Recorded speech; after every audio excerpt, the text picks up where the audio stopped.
Bismillahirrahmanirrahim. Assalamualaikum warahmatullahi wabarakatuh. Waalaikumsalam warahmatullahi wabarakatuh. Rabbil alamin. Allahumma shalli ala sayyidina Muhammad wa ala alihi wa sahbihi ajmain, amma ba'd. Alhamdulillah, pada kesempatan kali ini saya dan teman-teman ingin berdiskusi mengenai masalah yang viral dan akan terus viral sampai remaja ini tahu bahwa itu tidak boleh. Kesempatan kali ini tim yang mengadakan podcast kali ini yaitu tim Akatsuki. Nah, mungkin teman-teman yang di rumah atau mungkin di situ tidak tahu apa itu Akatsuki. Akatsuki itu adalah komunitas pemuda yang ingin mengajak pemuda untuk berhijrah atau kembali ke jalan yang benar, itu jalanan dengan tuntunan hukum syara atau hukum syahadat Allah. Baik, pada kesempatan ini kita ditemani dengan narasumber-narasumber yang kece-kece, yang hebat-hebat, yang insya Allah bisa mengguncang dunia. Mungkin yang pertama saya perkenalkan diri saya, itu saya sebagai salah satu moderator, bisa dipanggil Diki. Mungkin kalau narasumber kita ini Akang Aldi. Gimana kabar tak Akang? Alhamdulillah, Alhamdulillah luar biasa. Allahu Akbar. Yang kedua narasumber kita itu Akang Anugrah. Bagaimana kabar tak? Alhamdulillah. Oke, tanpa banyak berbasa-basi, mari kita mulai diskusi kita mengenai tentang dari pacaran, interaksi, semua kita akan kupas di sesi kali ini. Oke, mungkin saya terlebih dahulu ke narasumber kita yang begitu tampan. Oke, langsung saya pertanyaan, menurut pandangan Islam, interaksi lawan jenis atau mungkin interaksi laki-laki dengan perempuan itu sampai mana, dan terus apakah boleh dalam bidang begini apa bisa dipaparkan gitu penjelasannya. Mungkin silakan dijelaskan tentang. Bismillah, alhamdulillah, assalamualaikum warahmatullahi wabarakatuh. Waalaikumsalam warahmatullahi wabarakatuh. Rabbi shrah li sadri wa yassir li amri wahlul 'uqdatam min lisani yafqahu qawli. Teman-teman yang semoga dirahmati Allah, berbicara tentang interaksi lawan jenis di dalam Islam itu sebenarnya kalau kita mendalami lebih jauh, kita berbicara ataupun kita mempelajari Islam lebih jauh, maka akan sangat clear, akan sangat jelas, kita akan mendapatkan jawabannya. Yang sama seperti kita pahami bahwa Islam itu adalah agama yang sempurna. Tidak ada satupun aspek atau sendi kehidupan di dalam kehidupan kita di muka bumi ini yang tidak diatur oleh Islam. Pasti diatur oleh Islam. Termasuk juga dalam halnya kemudian interaksi lawan jenis. Ya. Kalau kita misalnya berbicara tentang interaksi lawan jenis di dalam Islam, saya mengambil rujukan kitab An-Nizamul Islam, peraturan hidup di dalam Islam. Itu dijelaskan hukum asalnya. Jadi di dalam Islam itu hukum asal kehidupan antara laki-laki dengan perempuan yang non mahram atau interaksi antara laki-laki dengan perempuan yang non mahram itu hukum asalnya terpisah. Tidak boleh kemudian berkumpul, tidak boleh kemudian berinteraksi kecuali dalam kondisi yang memang dibenarkan oleh hukum agama kita atau hukum syara. Nah, mana kemudian yang diperbolehkan dalam aspek peradilan? Misalnya seorang hakim ingin kemudian meminta saksi. Nah, saksinya ini seorang wanita. Apakah bisa? Bisa. Sama halnya dalam bidang pengobatan. Dokter ataupun ada pasien wanita, kemudian dokternya laki-laki, itu bisa. Ada interaksi di situ. Dalam hal pengobatan, kemudian misalnya antara bos dengan karyawan dalam aspek muamalah, jual beli, boleh terjadi kemudian interaksi, berkumpul. Dalam hal pendidikan, bisa antara guru dengan muridnya yang mungkin beda jenis kelamin, itu bisa kemudian terjadi interaksi selama dalam hal pendidikan. Sama halnya kalau kita kemudian sebagai mahasiswa, sebagai pelajar, bisa kemudian kita kerja kelompok dengan teman kita yang perempuan, selama kita tetap menjaga kemudian batasan. Jadi interaksi kita itu murni memang untuk masalah pendidikan. Ya, masalah pendidikan. Maka kalau kita mengaitkan, berangkat dari sini, kalau kita mengaitkan dengan fenomena hari ini, fenomena kehidupan ataupun pergaulan yang begitu bebas di tengah kalangan remaja hari ini, tentu ini adalah pergaulan atau interaksi yang jelas-jelas melanggar hukum syarak.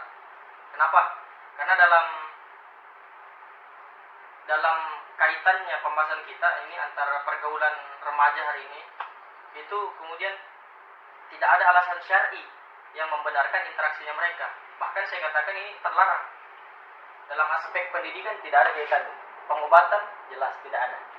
Makanya jelas bahwa kita sebagai kemudian orang yang belajar tentang Islam, pemuda yang sadar, kemudian memiliki kepedulian, maka sudah menjadi tanggung jawab kita bersama kemudian hal ini kita suarakan, kita sampaikan ke tengah-tengah umat, ke tengah-tengah remaja, tengah-tengah para pemuda dan pemudi, untuk kemudian senantiasa terikat dengan hukum syarak, dengan hukum agama, termasuk dalam halnya interaksi laki-laki dengan perempuan. Sehingga sebenarnya kalau hal ini bisa dipraktekkan atau diperhatikan, kita yakin dan percaya kita tidak akan melihat fenomena yang begitu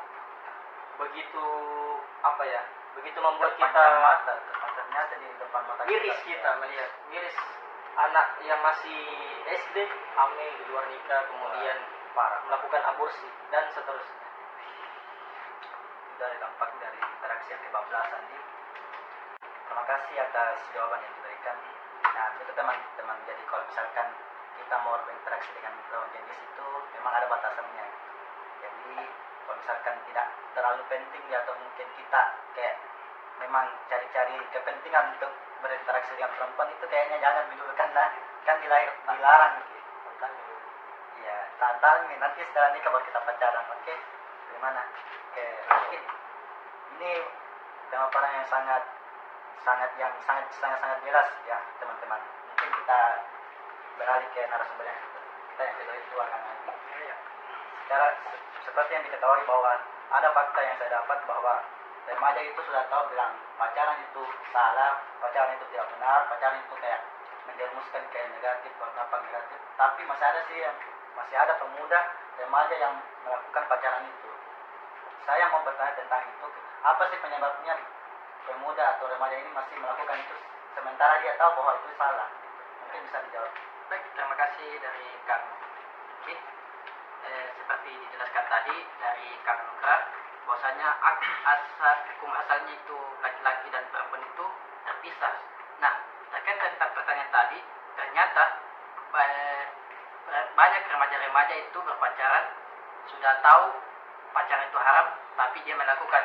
Coba kita datangi itu orang-orang berpacaran di pinggir-pinggir tol atau di pinggir-pinggir trotoar, kayak orang-orang kayak istilahnya bahasa Makassar itu lending. Itu lending.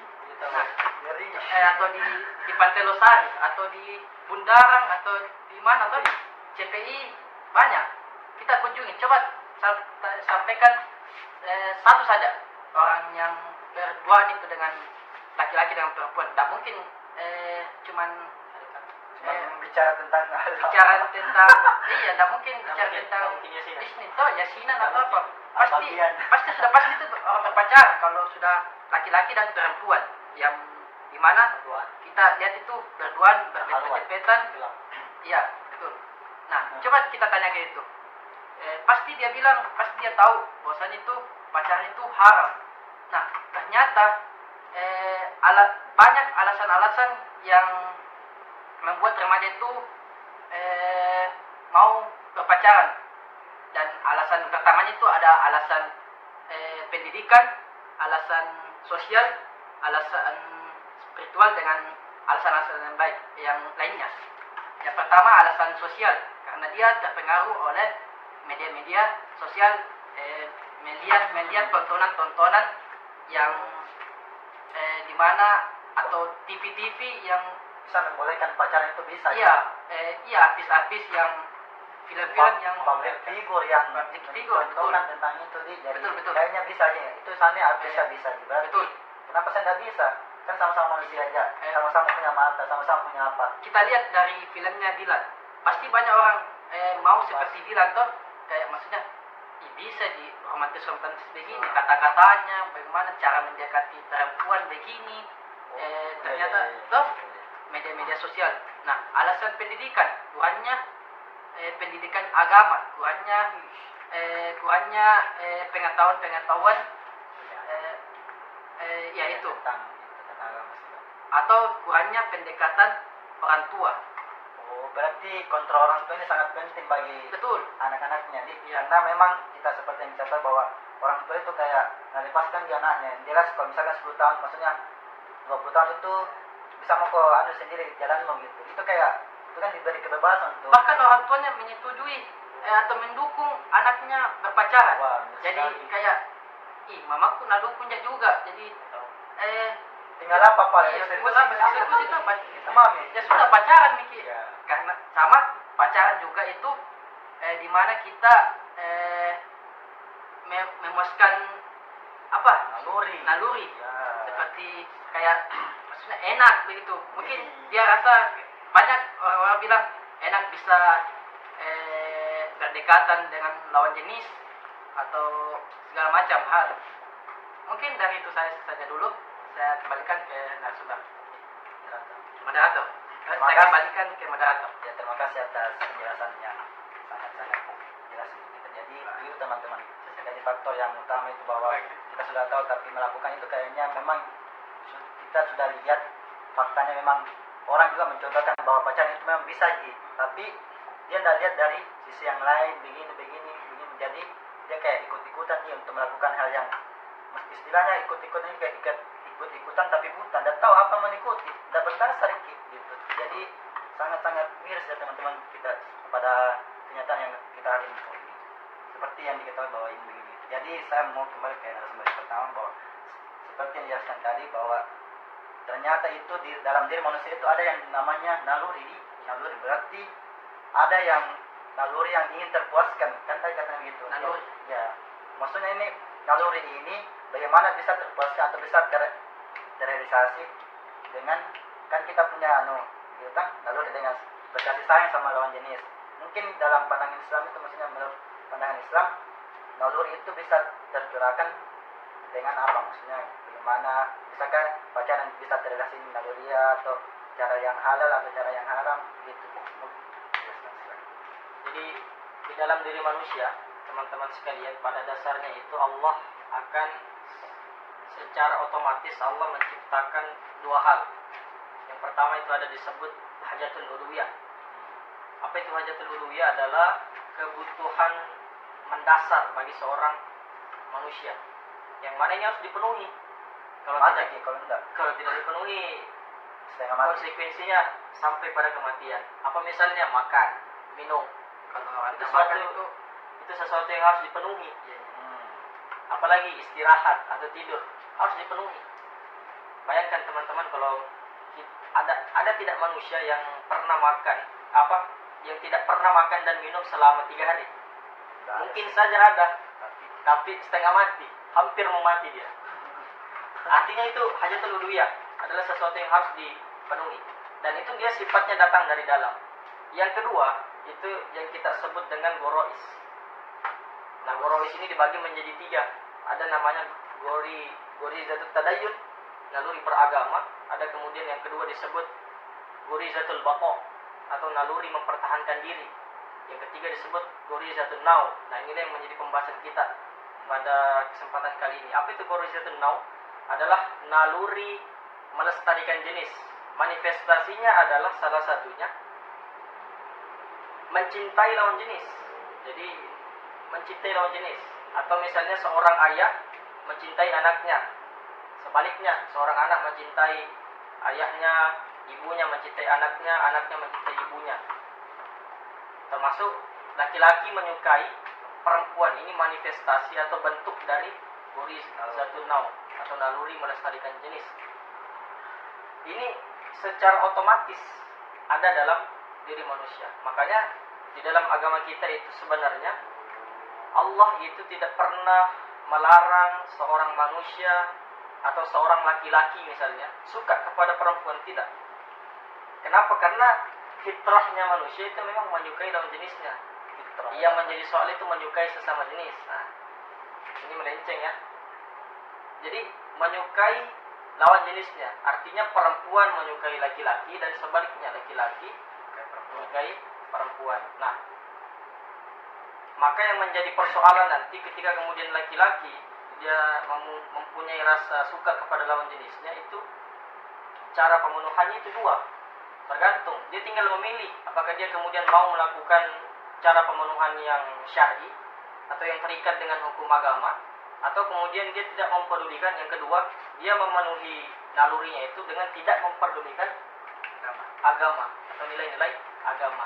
Nah, ini yang menjadi persoalan. Kalau kita melihat realita hari ini, banyak atau masih banyak kemudian remaja yang memilih yang kedua tadi, menyalurkan nalurinya tanpa kemudian memperhatikan nilai agama. Nah, ini yang kemudian menjadi tanggung jawab kita menyuarakan bagaimana kemudian rasa cinta ini tidak kemudian menjadi alasan untuk kemudian kita menyalurkannya dengan cara yang tidak syar'i. Makanya Rasulullah Sallallahu Alaihi Wasallam itu menjelaskan di dalam sebuah hadisnya, wahai sekalian pemuda, Rasulullah menyampaikan, wahai sekalian pemuda, jika kamu mampu untuk menikah maka menikahlah, kata Nabi kita. Dan ketika kamu belum mampu untuk menikah, maka kata Nabi kita, berpuasalah kamu. Kenapa? Karena puasa itu yang akan berfungsi sebagai perisai. Artinya puasa ini ketika kita berpuasa dalam kondisi yang kurang energi, kemudian kita merasa diawasi Allah, maka potensi maksiat kita itu akan bisa diredam dengan puasa itu tadi. Makanya kalau ada hari ini pemuda-pemuda yang istilahnya apa ya, lagi menggebu-gebu, maka perbanyak puasa sunnah. Karena puasa sunnah ini bisa kemudian menjadi perisai tadi. Nah, ketika kemudian mampu, maka menikahlah. Untuk menikah ini di sini yang menjadi persoalan, kita kemudian perlu mempersiapkan diri, baik dari aspek aspek ekonomi maupun misalnya kesiapan psikologis, ekonomi, mental, ya, kemampuan menjaga emosi. Jadi intinya dua, kita bisa menyalurkan itu dengan cara yang terikat dengan hukum agama atau kemudian terlepas atau kita mengabaikan hukum agama. Menikah. Terima kasih atas penjelasan. Nanti teman-teman, jadi kalau misalkan ada nalurita yang terbesit untuk mencintai atau menyukai sesama lawan jenis itu, ya nggak menikah ya menikah. Kalau enggak puasa Daud, kalau enggak mau pilihan. Puasa Daud, Kamis juga bisa. Kamis semua dulu. Kami bahas itu ada yang istilahnya oversex. Dia kayak tidak bisa terlalu over terlalu tinggi manunya, tingkat itunya kan. Jadi saya sarankan puasa Daud. Oke, kita kayak narasumber yang kita yang lain yang dengan topik yang sangat-sangat wah keren, topiknya YNAID. Saya ingin bertanya, apa sih dampak negatif dari orang berpacaran gitu? Karena kita seperti yang diketahui bahwa menurut saya itu bahwa dampak negatif itu banyak sekali, dari atas paling bawah, dari A sampai Z. Bisa dibilang juga dari dampak positifnya gitu. Tapi masih ada sih remaja yang melakukan itu. Kira-kira apa sih penyebabnya? Saya sebutkan dampak negatifnya supaya teman-teman di rumah itu tahu bahwa ini dampak negatif orang pacaran begitu. Bisa begini, bisa begini. Mungkin bisa jelaskan secara rinci, silakan. Baik, tadi sudah dijelaskan tentang alasannya itu kenapa orang pacaran itu haram tuh. Maksudnya sudah tahu nih haram tapi melakukan. Tapi ada sisi dampak negatifnya. Betul tadi yang dijelaskan dari Kang Ki, maksudnya tidak ada kayaknya itu kalau orang berpacaran sebelum halal itu ada dampak positifnya. Kayaknya tidak ada deh. Iya, banyak dampak negatif yang salah satunya itu dampak kecanduan atau mau terus putus. Maksudnya pasti pacar itu mencari mau yang baru gitu. Dia putus hari ini tapi dia mau lagi yang lebih wow gitu, yang lebih dampaknya itu kecanduan. Kecanduan, salah satunya kecanduan. Kalau misalkan dia dapat pacar dia risik gitu. Risih, betul. Karena sudah terbiasa kan. Karena sudah terbiasa. Oh, iya, iya. Itu bahayanya kalau Orang mencoba memulai berpacaran. Jadi sekali-sekali teman-teman, dalam Al-Quran kan itu Allah surah Al-Isra itu kan melarang kita berzina toh. Allah saja melarang mendekati zina, apalagi melakukan zina. Jadi ya janganlah coba-coba dekati zina itu, karena banyak sekali dampak-dampaknya, banyak sekali bahayanya. Ada lagi dampak-dampak yang pasti berpacaran itu, kalau 1 bulan 2 bulan itu pasti berhubungan Zina.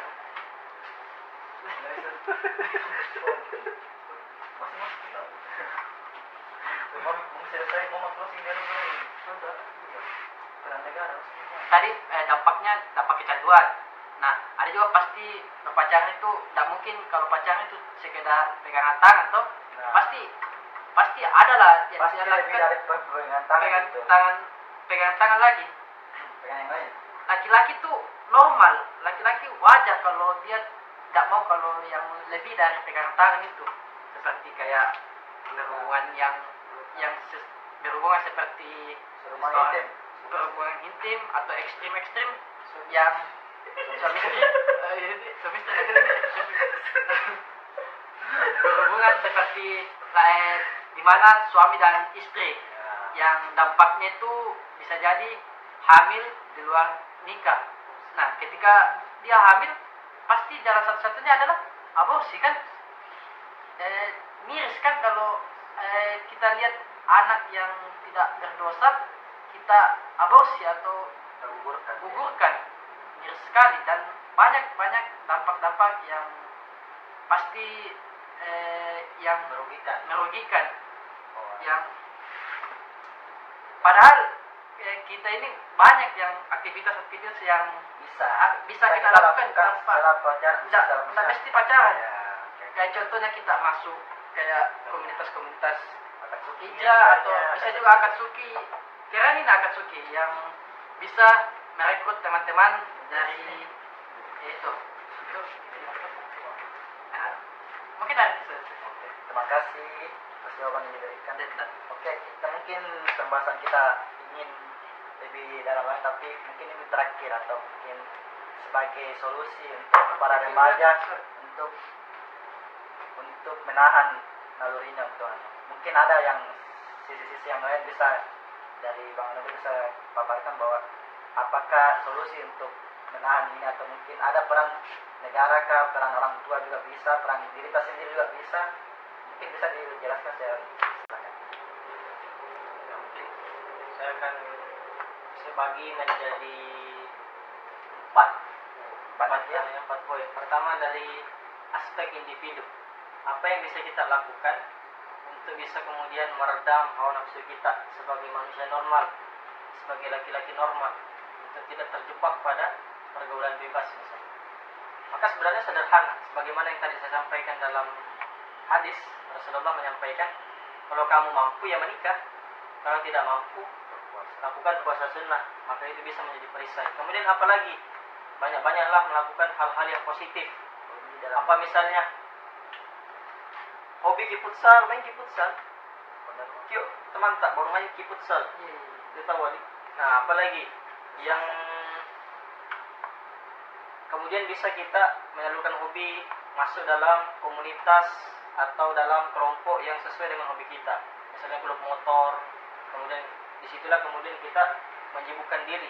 Makanya Imam Syafi'i itu pernah mengatakan, jika kamu tidak disibukkan oleh perkara atau hal-hal dalam kebaikan, maka kamu akan disibukkan dalam perkara yang sifatnya itu sia-sia atau bahkan maksiat.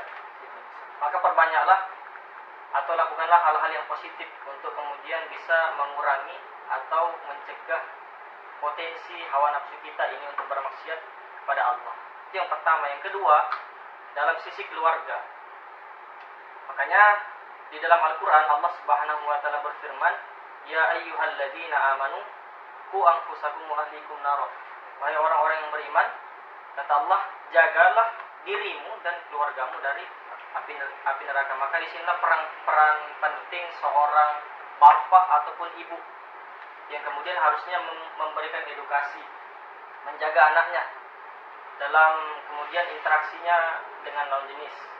Akan sangat miris kemudian, akan sangat aneh kemudian justru jangan sampai orang tua itu menjadi orang yang mendukung anaknya ke dalam berpacaran.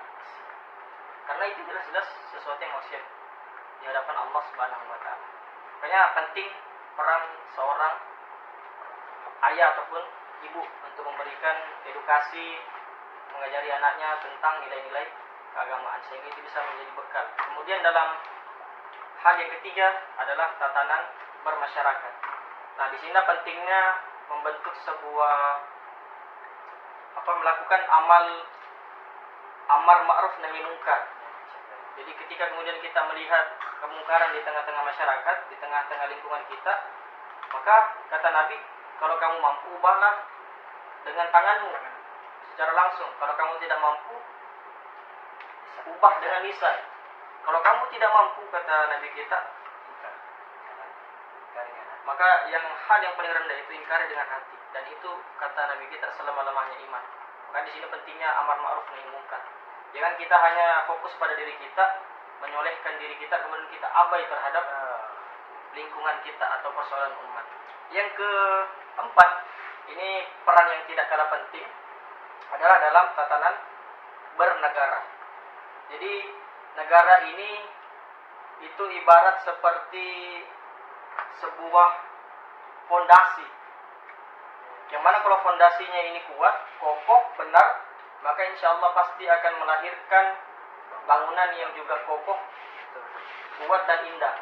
Nah, di sini urgensinya peran negara harus hadir. Teman-teman sekalian, dakwah yang paling efektif itu adalah dakwah yang dilakukan oleh institusi negara. Kalau kita melihat kemudian kita mungkin kita pandai ceramah, kita naik di mimbar, kita ceramah tentang haramnya pacaran, haramnya zina. Kira-kira berapa orang yang sadar? Orang yang di dalam masjid paling hanya hitungan jari. Ya. Tidak semua, hanya hitungan jari.